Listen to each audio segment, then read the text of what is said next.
मनुष्य के जीवन में क्षमा का बहुत बड़ा महत्व है। मांगने से अहंकार खत्म होता है, जबकि क्षमा करने से संस्कार बनते हैं। जिसके पास क्षमा का गुण है वे हमेशा प्रसन्नचित रहते हैं और उसके शत्रु भी नहीं होते हैं। मनुष्य के जीवन में क्षमा का बहुत बड़ा महत्व है। अगर कोई इंसान गलती कर दे और उसके लिए तुरंत माफी मांग ले तो सामने वाले का गुस्सा काफी हद तक दूर हो जाता है। क्षमा मांगना व्यक्तित्व का एक अच्छा गुण है। इसी तरह किसी को क्षमा कर देना भी अच्छे व्यक्तित्व की पहचान है। यदि आदमी गलती कर दे लेकिन उसके लिए माफी नहीं मांगे और कोई आदमी माफी मांगने पर भी सामने वाले को माफ न करे तो ऐसे लोगों के व्यक्तित्व में अहंकार संबंधी विकार पैदा हो जाता है। दोनों ही तरह के व्यक्ति अपराध से कभी मुक्त नहीं हो पाते हैं। अपनी गलती पर माफी न मांगना और माफी मांगने पर सामने वाले को माफ न करने का मतलब यही हुआ कि ऐसे व्यक्ति स्वयं से जहर पीते हैं। मनुष्य जीवन इतना लंबा और अटपटा है कि यदि क्षमा मांगने और देने का गुण व्यक्ति में नहीं है तो उनका जीवन बड़ा कष्टकारी बन जाता है। मांगने से अहंकार खत्म हो जाता है, जबकि क्षमा करने से संस्कार बनते हैं। कवि रामधारी सिंह दिनकर कहते हैं कि क्षमा वीरों को ही सुहाती है। जो व्यक्ति सामने वाले को क्षमा कर देते हैं उसकी चर्चा चारों दिशाओं में फैल जाती है।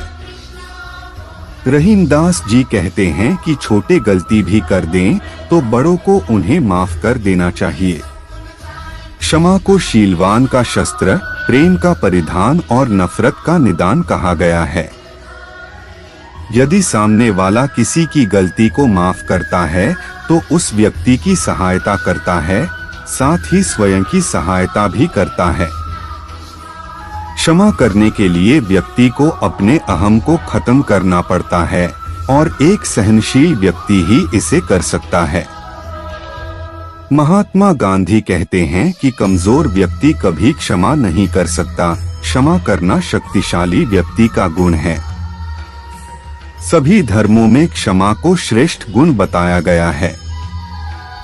बाकायदा जैन संप्रदाय में इसके लिए एक दिन विशेष आयोजन किया जाता है। महावीर ने क्षमा मांगने से अधिक क्षमा करने को महान बताया है। मनोविज्ञान भी कहता है कि गलती करना भी इंसान का एक गुण है, क्योंकि पूरी सावधानी बरतने पर भी मनुष्य जीवन में कहीं न कहीं त्रुटियां हो ही जाती हैं।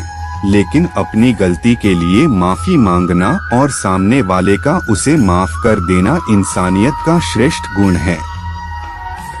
जिस व्यक्ति के पास क्षमा का गुण है वे हमेशा प्रसन्नचित रहते हैं और उसके शत्रु भी नहीं होते हैं। अगर आपकी गलती से कोई ऐसी घटना घट गई है जिससे आप शर्मिंदा हैं, तो अपनी गलतियों के लिए दूसरों को दोष ना दें, खुद को माफ करने की आदत भी डालें। रिलीजन डेस्क कभी कभी हम कुछ ऐसा कर बैठते हैं या बोल देते हैं जिसके लिए हमें बाद में बेहद अपराध बोध यानी गिल्टी फील होती है। अगर आपके साथ भी हाल में ही कुछ ऐसा हुआ है तो आपको ये सब भूलने में काफी मशक्कत करनी पड़ रही होगी, खासकर तब जब आपने किसी अपने का दिल दुखाया हो। अपने आप को और अपनी गलतियों को माफ करने में कुछ बातें बेहद सहायक होती हैं। एक, दूसरों को दोष देना बंद करें। अपने आप को माफ करने से पहले ये जान लेना जरूरी है कि आखिर आपने किया क्या था।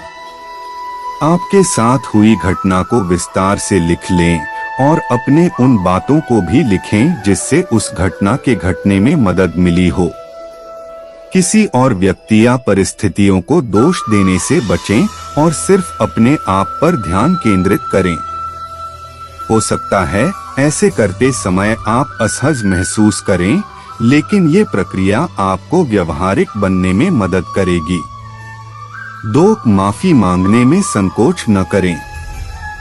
हालांकि माफी मांगना इतना आसान नहीं होता, लेकिन अगर आप किसी से माफी मांगने के लिए पहल करते हैं तो ये दर्शाता है कि आपसे गलती हुई थी और आप उसके लिए शर्मिंदा हैं। इस तरह आप वैसी गलतियों को दोहराने से बच जाते हैं।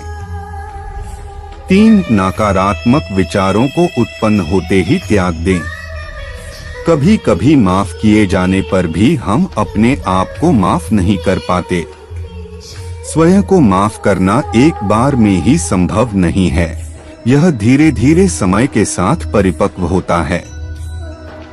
इसलिए जब भी आपके मन में नकारात्मक विचार आएं, गहरी सांस लेकर उसे उसी समय निकल दें और अपना ध्यान कहीं और लगाएं या इस तरह की कोई प्रक्रिया जिसे आप पसंद करते हो अपनाएं।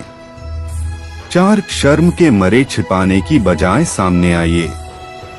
अपनी किसी भयंकर गलती के बाद शर्म से छुप जाना बिल्कुल भी अच्छा नहीं है। अपनी गलती के बाद हम अपने दोस्त से नजरें मिलाने में झिझकते हैं, क्योंकि हमें डर होता है कि कहीं वह मुझे पिछली बात को याद न करा दे। लेकिन जैसे ही हम उनसे मिलने की हिम्मत जुटाते हैं, महसूस होगा कि हमारा डर गलत था। 5. अपनी गलतियों के लिए आभारी बने। अपनी गलतियों के प्रति आभारी होना आपको बिल्कुल विचित्र लगेगा, खासकर वैसी गलतियां जिनसे आपको शर्मिंदगी महसूस हुई हो या दुख पहुंचा हो। लेकिन अगर आप गौर से एनालाइज करेंगे तो पाएंगे कि ऐसी की गई गलतियों ने आपको कितना मजबूत और सुदृढ़ किया है। आप ये देख पाएंगे कि इन्हीं गलतियों की वजह से ही आप अधिक बुद्धिमान, मजबूत और विचारशील हो पाए हैं।